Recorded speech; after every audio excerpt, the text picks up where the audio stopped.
Muy buenas tardes tengan todos nuestros miradores, oidores, seguidores, masticadores y regurgitadores de la comuna de la palabra. Nuevamente, como cada semana hacemos, presentamos el día de hoy el monólogo que hemos intitulado La literatura en el ajedrez. Hablemos de algunas novelas. Antes hubimos dedicado un programa al cine y el ajedrez. No hablé esa ocasión de la serie de televisión Gambito de Dama. Bueno, en plataforma vía Netflix salió Gambito de Dama, algunos la vieron, y después en algunas páginas de Facebook dedicadas al ajedrez se sugirió la lectura de este libro, La chica que jugaba al ajedrez en Auschwitz.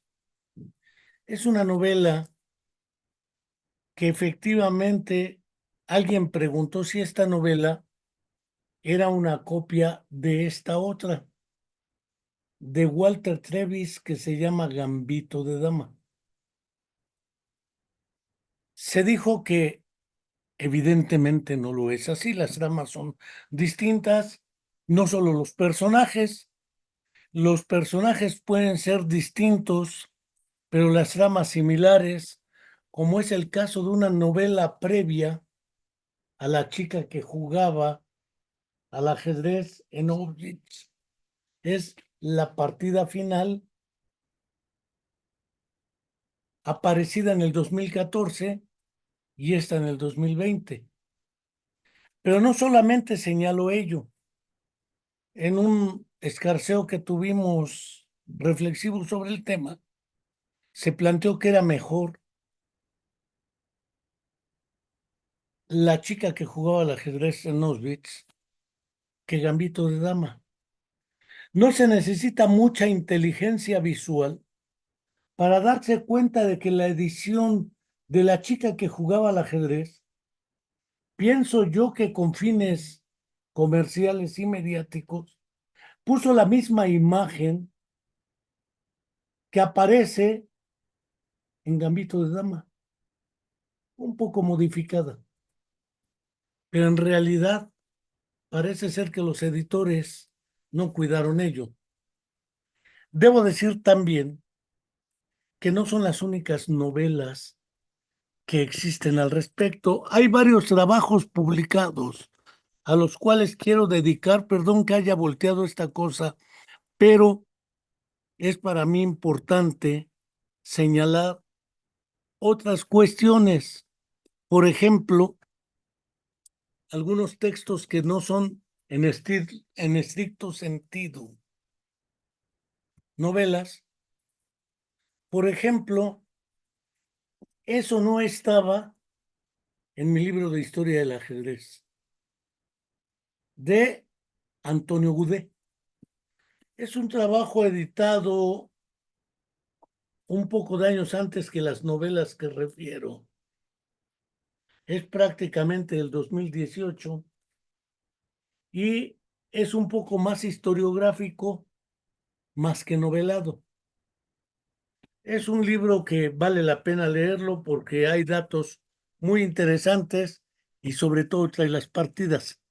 Algunos años antes se publicó un libro que se llama Bobby Fischer se fue a la guerra.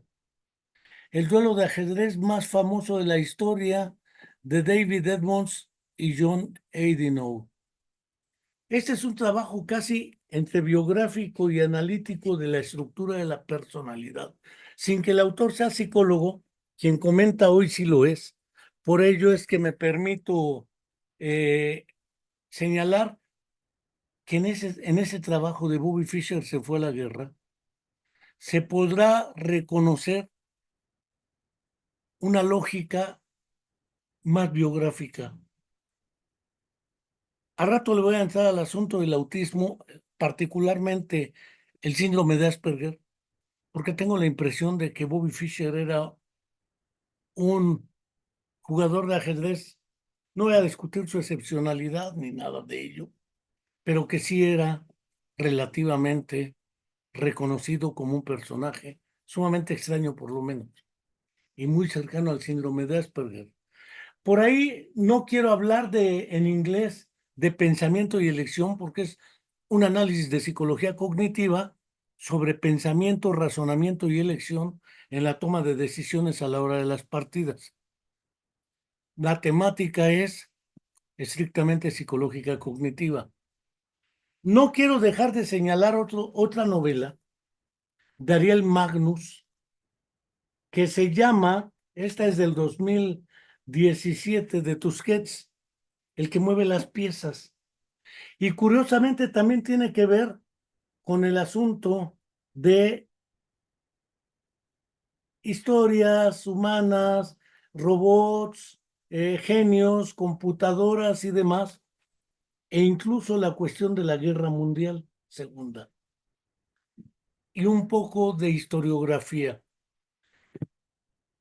Debo señalar ya, hay una novela de ajedrez, según mi opinión, de los biógrafos más exquisitos que existen en la historia, y un excelente literato que lastimosamente se suicidó en Petrópolis, Brasil, una vez que supuso que los nazis iban a ganar la Segunda Guerra Mundial.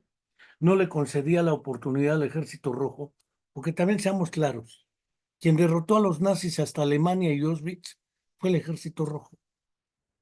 El ejército de Estados Unidos estaba por otro lado y entró después. Francia fue derrotada rápidamente.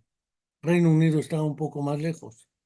Pero no quiero dejar de señalar esta novela de ajedrez, porque la temática sí es el ajedrez, no el ajedrez aparte de la propia vida, el ajedrez como vida. No quiero dejar de referir a Vladimir Nabokov, La defensa, sobre la cual se han hecho varias películas, la estrategia de Lushin, por ejemplo, que tiene que ver con el ajedrez, ¿sí?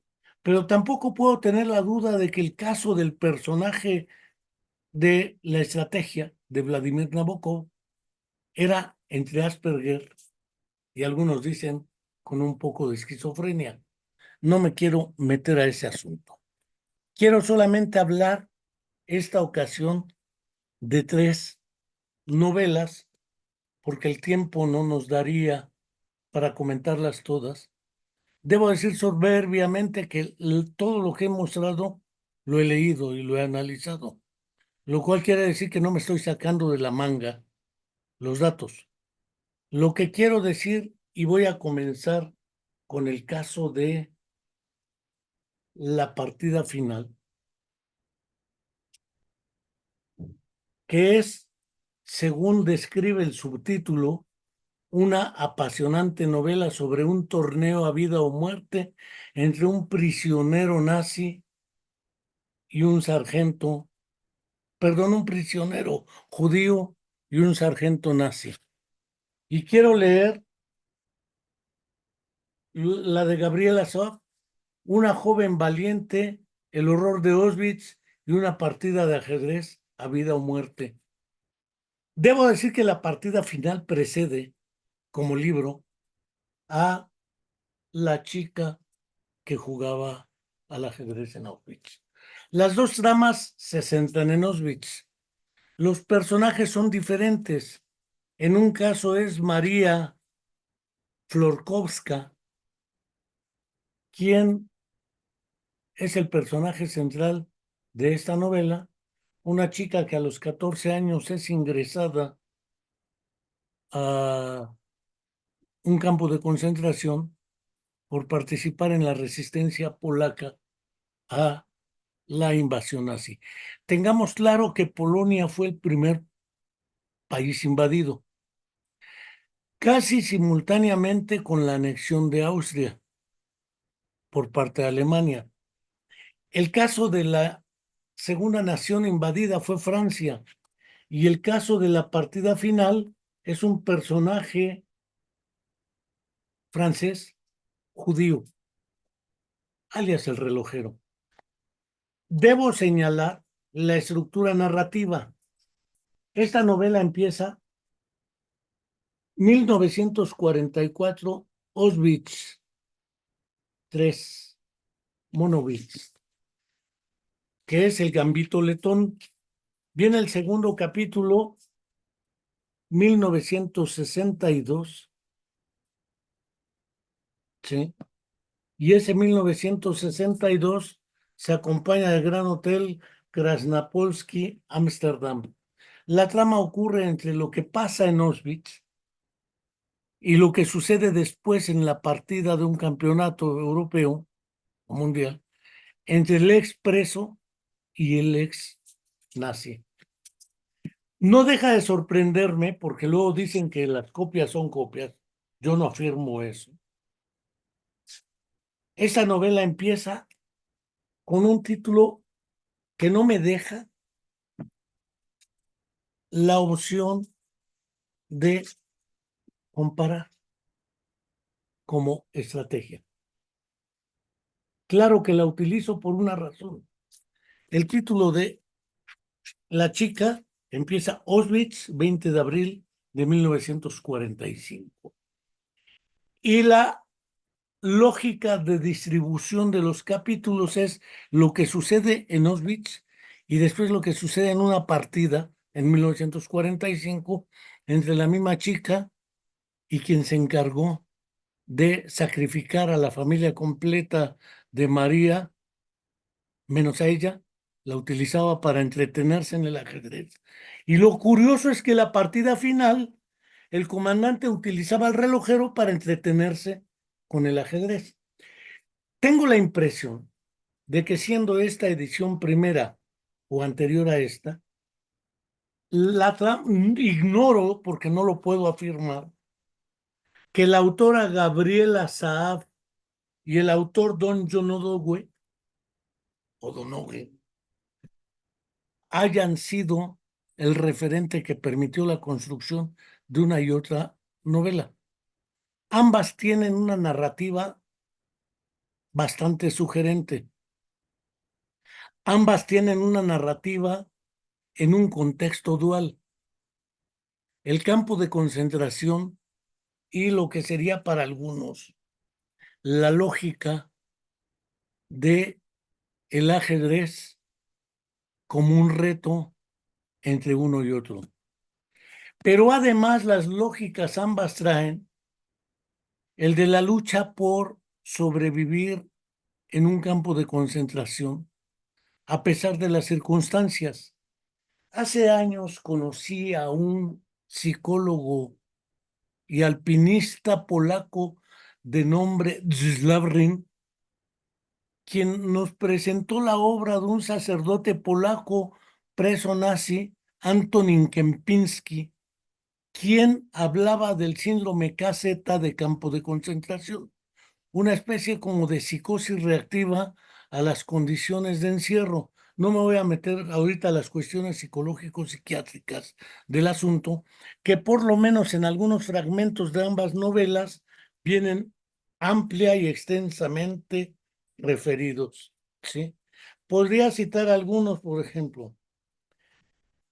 Cuando los someten a tortura, ellos mismos tratan de encontrarle sentido. Dos tipos de personajes en ambas novelas son los que tienen mejores recursos psicológicos para sobrevivir. Uno, aquellos que son sumamente religiosos, un sacerdote, en el caso de uno, ¿sí?, religioso, y en el otro, un militante comunista.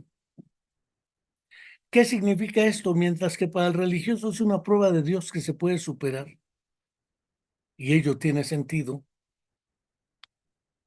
para el otro es una prueba de resistencia ideológica contra el fascismo y el nazismo. Es decir, el sentido de la vida. Hay unos trabajos de un psiquiatra que vivió en un campo de concentración de nombre Víctor Frankl, cuyo títulos son El hombre doliente, El hombre en busca de sentido, y en este caso el psiquiatra en ese entonces dice que él sobrevivió porque efectivamente como psiquiatra le servía en el campo de concentración. La chica polaca sobrevivió y la ingresan cuando tiene 14 años y prácticamente sale del campo de concentración hasta el 45, con la liberación por el Ejército Rojo. Subrayo, el Ejército Rojo fue el que tomó Auschwitz y el que juzgó y el que obtuvo la firma de rendición de Alemania con Zhúkov al frente en Berlín. Entonces, en esta lógica se está planteando una idea que después otro psiquiatra de nombre Boris Cyrulnik planteó claramente en esta cuestión. Él es el padre de lo que hoy se conoce indebidamente y mal difundido como resiliencia. Para todos habla de la resiliencia en la actualidad. Resiliencia económica, somos una sociedad resiliente, tenemos un partido político resiliente y ya todo es resiliente. Tome un curso de resiliencia y se hará usted resiliente. La basura convertida en cursos. Y no dudo de que algunas universidades, no voy a mencionar ninguna, pero conozco varias, que dan cursos de cómo hacerse resiliente y cómo tener resiliencia para enfrentar las licenciaturas, maestrías o doctorados en sus instituciones. Me parece una soberana estupidez. Boris Cyrulnik es clarísimo al utilizar el término resiliencia. El otro problema en los patitos feos, por ejemplo. Pero la cuestión sería también poder plantear de alguna manera que efectivamente el punto es, se tiene la resiliencia, se construye la resiliencia, son cualidades innatas o de interacción y ambas novelas de la chica que jugaba al ajedrez en Auschwitz o La última partida. En ambos casos, esa resiliencia es construida colectivamente. El relojero no lo hace solo porque tenga su personalidad resiliente. Tampoco lo hace María Florkowska. Debo recordarles que Bruno Bettelheim, en otro libro que se llama Sobrevivir, es un libro dedicado a estas cuestiones también, sí, a los campos de concentración, el holocausto una generación después. Bruno Bettelheim plantea la misma tesis que estoy señalando. Los supervivientes de los campos de concentración en su gran mayoría lo debieron a que su existencia dentro de los campos de concentración tenía sentido. En un segmento de la novela de la chica que jugaba al ajedrez en Auschwitz, explícitamente dice, no es lo mismo que yo juegue al ajedrez porque me gusta jugarlo porque con el primero que juega frente al responsable de Auschwitz, el personaje Fritz, un, una herramienta de Hoss para el control del campo de concentración, pone a jugar a la chica con un prisionero y como gana la chica en el acto mata al que pierde. Es decir, lo mismo pasa acá. Pero se trataba de demostrar en el caso de la última partida de que los soldados nazis eran superiores a cualquier judío en cualquier terreno. Y en este caso del ajedrez era parte de la batalla. La trama en ambos casos de la chica que jugaba al ajedrez y la última partida no es indudablemente centrada en el ajedrez. El ajedrez es un medio. Está centrada, según mi opinión, en lo que es los mecanismos de sobrevivencia dentro de un campo de concentración. Dentro de ellos el ajedrez. Una de las chicas que apoya a la chica que jugaba al ajedrez, María Florkovska, otra de las chicas, su capacidad es que era políglota, entonces servía de traductora. Por eso tampoco la mataron. Víctor Frankl, en El hombre doliente, dice que él sobrevivió porque era psiquiatra y además políglota. Pero eso me trajo a la mente otro trabajo que se llama Reportaje al pie de la horca, de un dirigente comunista chueco y checo, Julius Fusik. El personaje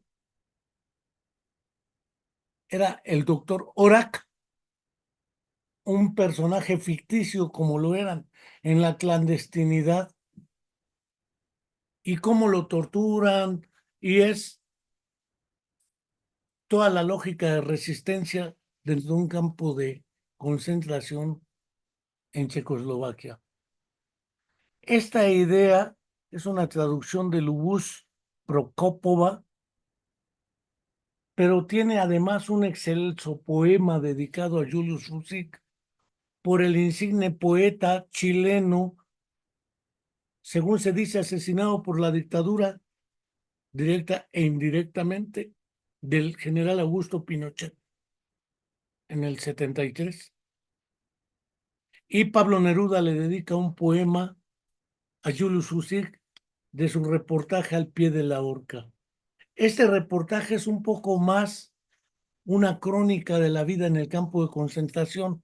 No es strictum sensu o sensu strictum una novela. Es lisa y llanamente un reportaje de cómo es sobrevivir y enfrentar esas condiciones. En el caso de Julius Fusik fue ejecutado directamente por los nazis con ahorcamiento, mientras que Florkovska se escapó y Donoghue sobrevivió.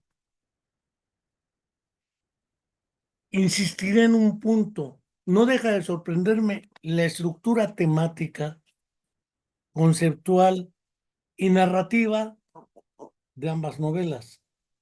La chica que jugaba al ajedrez en Auschwitz y la partida final o la última partida. Tampoco soy de la idea de compartirles con ustedes en qué concluye toda la trama. Me parece que son inconmensurables entre sí, pese a que Gambito de Dama y la chica que jugaba al ajedrez en Auschwitz tengan una portada casi similar que puede llevar a conducir. Pues es prácticamente lo mismo, la haya leído uno o no. La estructura organizativa, decía, entre la partida final y la chica que jugaba al ajedrez es prácticamente idéntica. Capítulos fechados, unos fechados dentro de Auschwitz y otros fechados en la partida que están jugando María Florkovska y Fritz. Y el otro es los capítulos centrados en Auschwitz y el campeonato entre el relojero y el comandante nazi. No comento los resultados, pero recomiendo ambas lecturas por razones obvias, y además recomiendo leer El hombre doliente de Víctor Frankl, Sobrevivir de Bruno Bettelheim, Los patitos feos de Boris Cyrulnik, y podría adicionar La institución negada de Franco Basaglia. Él vivió también en un campo de concentración en Italia, también militante comunista y de la resistencia antifascista. Él él es psiquiatra también, sobrevive al campo de concentración y después en su trabajo psiquiátrico, en vez de hacer lo que hizo Antonin Kempinski en Polonia, o lo que hubiera hecho Viktor Frankl o Bruno Bettelheim, que se van al análisis de las consecuencias psicológicas, psiquiátricos sobre la estructura de la personalidad. Hablaba del síndrome KZ de campo de concentración de Antonin Kempinski y Bruno Bettelheim y el propio Viktor Frankl concuerdan en la lógica de lo que es la retirada autista o esquizoide en el campo de concentración. Recomiendo La institución negada porque, a diferencia de ellos, Franco Basaglia se plantea un doble problema: cómo transformar la institución psiquiátrica para que deje de ser un campo de concentración, en la analogía que él realiza. Y dos, cómo promover la rehabilitación basada en la comunidad para que las personas que están en los psiquiátricos, como lo estuvieron los presos en campos de concentración, puedan reorganizar su vida. Debo decir que Viktor Frankl murió, Bruno Bettelheim se suicidó y los otros autores son jóvenes sobrevivientes. Tengo la impresión de que La chica que jugaba al ajedrez en Auschwitz, por su trama y Gambito de Dama, son inconmensurables entre sí. Son inconmensurables entre sí por la estructura narrativa, por la trama y por el fondo histórico que les envuelve. El caso de La chica que jugaba al ajedrez o el de Donoghue de La partida final son campos de concentración y el ajedrez como un recurso de sobrevivencia. Y además de confrontación ideológica, porque María Florkowska también militaba desde los 14 años en la resistencia polaca en el personaje de él. En cambio, Gambito de Dama es un personaje, para quien haya visto la serie, se puede dar una idea general, donde una chica que sobrevive a otro fenómeno distinto a la guerra, a los campos de concentración, la pobreza, el abandono y los internados. Y ahí se va siendo jugadora de ajedrez. Y ahí sí la trama se centra más en el ajedrez, en cómo va aprendiendo a jugar hasta hacerse campeona, que además tiene un fondo ideológico histórico. Alguna vez en entrevistas a Bobby Fischer le preguntaron qué opinaba del ajedrez como un juego que pudiese representar competencias admirables en las mujeres. Y Bobby Fischer literalmente dijo que era un juego inviable para las mujeres, es de hombres. El caso de Anatoly Karpov y de Garry Kasparov sobre todo, era que efectivamente las mujeres se debieran dedicar a casarse y cuidar al marido. Debo decir después que una de las hermanas Polgar le ganó un campeonato.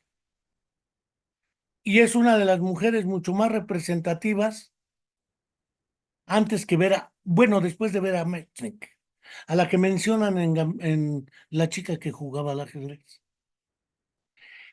Estas dos novelas, La chica que jugaba al ajedrez y Gambito de Dama, tienen esa virtud. Lo que es la estrategia de Nabokov y una partida de ajedrez, lo mismo que la partida de ajedrez, son personajes varones. Y creo que es parte de la historia de los campeonatos de ajedrez. La historia de los campeones mundiales de ajedrez, por lo menos desde el siglo XIX para acá, ha sido una historia de varones.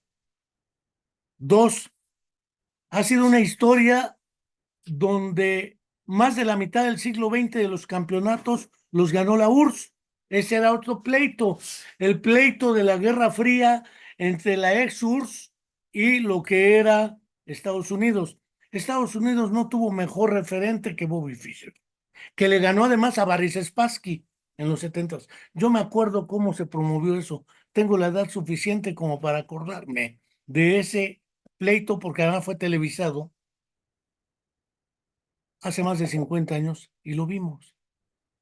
Y en una entrevista que le hicieron a Boris Spassky, decía: es que no entiendo, jugué contra una máquina sin sentimientos.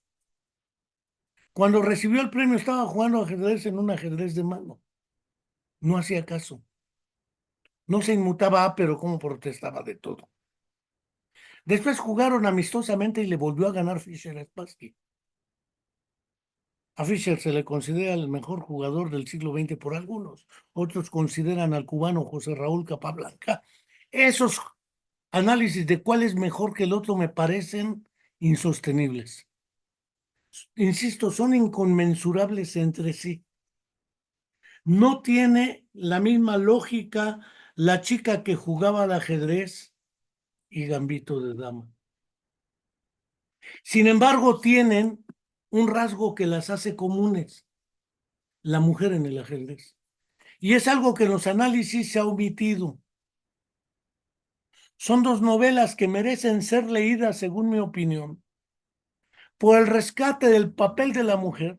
En ambos casos, María Florkovska, y en el otro caso de Gambito de Dama, son dos muchachitas que están aprendiendo, ¿sí?, a jugar al ajedrez.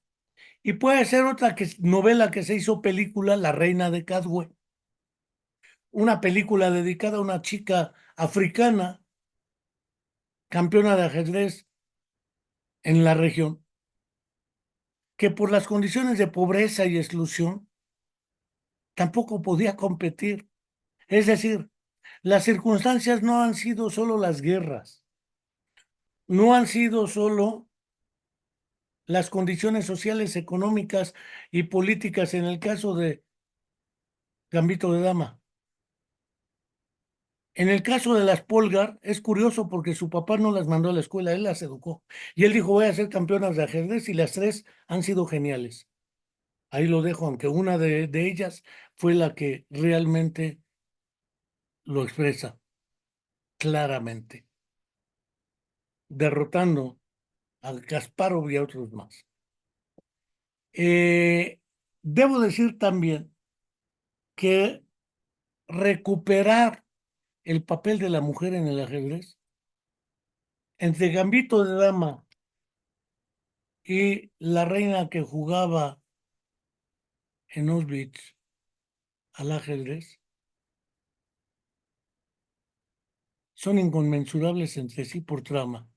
Ya mencionaba la analogía en la estructura capitulada, en el argumento y en la estructura narrativa de la chica que jugaba al ajedrez en Auschwitz y la partida final.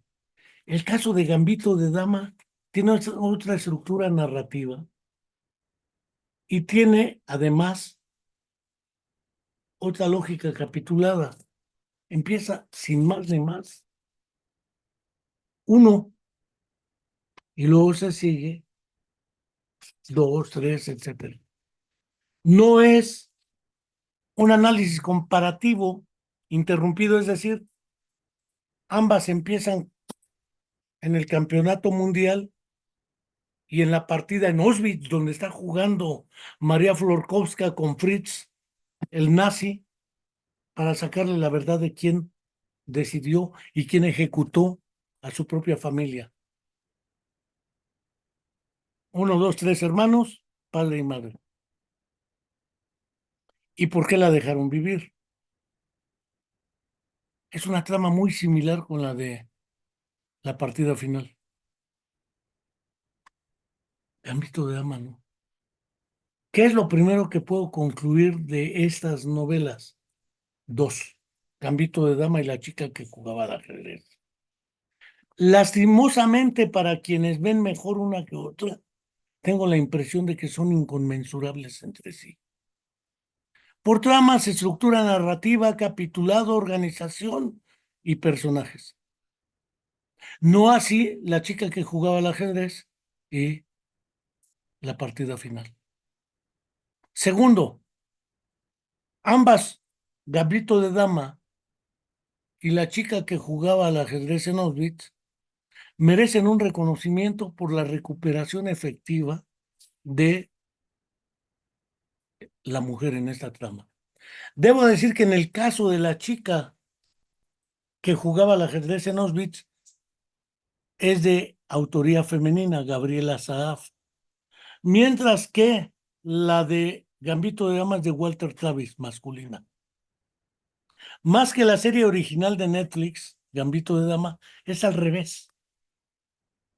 La serie de Netflix deriva de esta obra, como La Reina de Cadwell. La partida final no tiene, que yo sepa hasta ahora, película ni la chica que jugaba. El caso ya mencionaba de la estrategia de Luchin en película, y la novela indudablemente es recomendable. O una partida de ajedrez, o esto no estaba en mi libro de ajedrez, o cualquier otra lógica. Lo que sí no considero pertinente y admisible es decir que una obra, en el caso de las tres mencionadas, Walter Travis, Gabriela Saaf y John Donoghue, una sea mejor que la otra. Tengo la impresión de que merecen ser leídas las tres, analizadas e interpretadas, pero sobre todo disfrutadas. Disfrutadas porque yo, además, por deformación profesional, dediqué buena parte del análisis a la lógica de los recursos psicológicos, afectivos, cognitivos y de entorno sociocultural, político, para afrontar las situaciones traumáticas y, dijera Boris Cyrulnik, construir resiliencia. No puedo dejar de recomendar la lectura de Julius Fusik, Reportaje al pie de la horca. Es imperdible porque tiene una narrativa centrada ahí.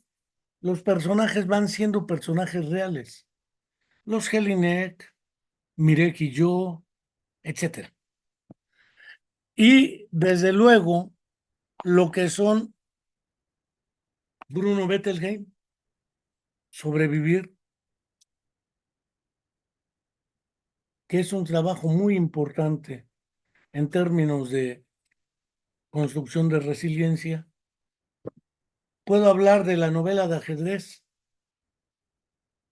puedo hablar de la defensa Lushin, porque son fundamentales. Desde luego, Bobby Fischer se fue a la guerra. Es una biografía interesantísima, pero es una biografía más de la partida del siglo, así se le conoce. Y ayuda a entender un poco al personaje Bobby Fischer. Aquí está centrada en el personaje. El caso de la estrategia está centrada en un personaje, Lucien, quien según mi opinión tiene Asperger lo mismo que Bobby Fischer. En la partida de ajedrez es más histórico-cultural, una buena novela. Un poco de historiografía para ir agarrando algunas cuestiones.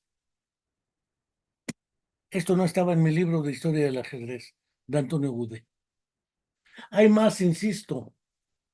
Comenté en el monólogo dedicado al ajedrez y el cine la película alemana El jugador de ajedrez. Creo que es de Wolfgang Petersen, si la memoria no me engaña. ¿Sí? La Diagonal del Loco no son las películas clásicas como En busca de Bobby Fischer. Esas dos películas son europeas de muy buen talante, dedicadas a la relación entre locura y ajedrez. Puedo mencionar la de la estrategia de Luchin en película, La Reina de Cadway. Hay varias películas estadounidenses dedicadas a este asunto del ajedrez, La Nieve Blanca, rusa. Pero no tengo duda de recomendar la lectura de estas novelas que hoy nos tocó, reseñar de alguna manera, contraviniendo la tradicional comparación, según mi opinión, indebida de cuál es la mejor. Es como decir, es que el premio Nobel al que se lo dieron no lo merecía y siempre lo mereció Jorge Luis Borges, el de literatura. Y es probable que sí lo haya merecido Jorge Luis Borges, lo cual no quiere decir que no lo haya merecido, por ejemplo, Ken Saburoe. Debo decir que a veces se nos van las cabras al monte y aparecen expresiones tales como yo sí sé de esto, tú no. El arte de la descalificación. Yo soy escritor, tú no. Entonces tú no puedes opinar. Creo que estos argumentos son insostenibles. Hoy, y lo que sí puedo decir, lean las novelas, gócenlas, disfrútenlas, lean las diferentes cuestiones que he comentado, si quieren, naturalmente.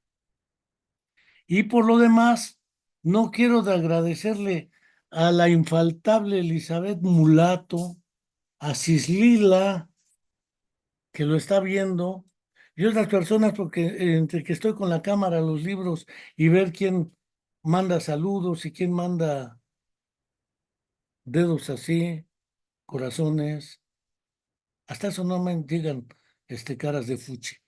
Pero fuera de ello, sigo sosteniendo la invitación a suscribirse a nuestro canal de YouTube, La Comuna de la Palabra. Y como cada semana hago, tampoco quiero dejar de recordar que se cumple una semana más, un mes más.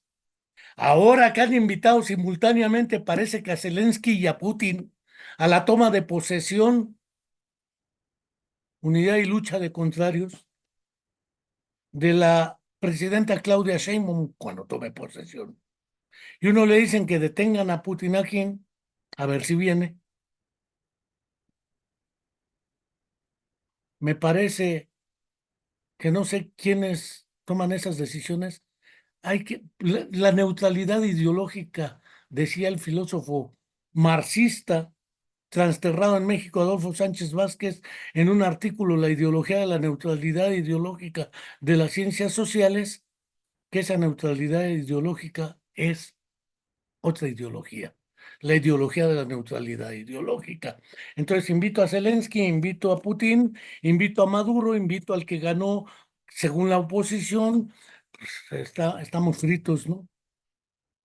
Pues bien, estamos en esta trama, pero no tenemos claro aún, cuando fue promesa de campaña hace 6 años, de aclarar dónde estaba la situación de los 43 jóvenes de la Escuela Normal Rural Raúl Isidro Burgos de Ayotzinapa en Tixla de Guerrero, y no tenemos ni la verdad histórica, ni la verdad, ni la justicia transicional, ni justicia alguna, pero vamos mejorando, no se preocupen, seguiremos mejor. Hasta la próxima, y le envío un fraterno saludo también a Angélica Rodríguez Monroy, quien como nosotros seguimos esperando la verdad y la justicia sobre la desaparición forzada de nuestra estudiante de la Facultad de Psicología de la UEM, Viridiana Naid. Angélica, no está sola y seguimos recordando, porque el olvido no es la opción. Hasta la próxima y muchas gracias.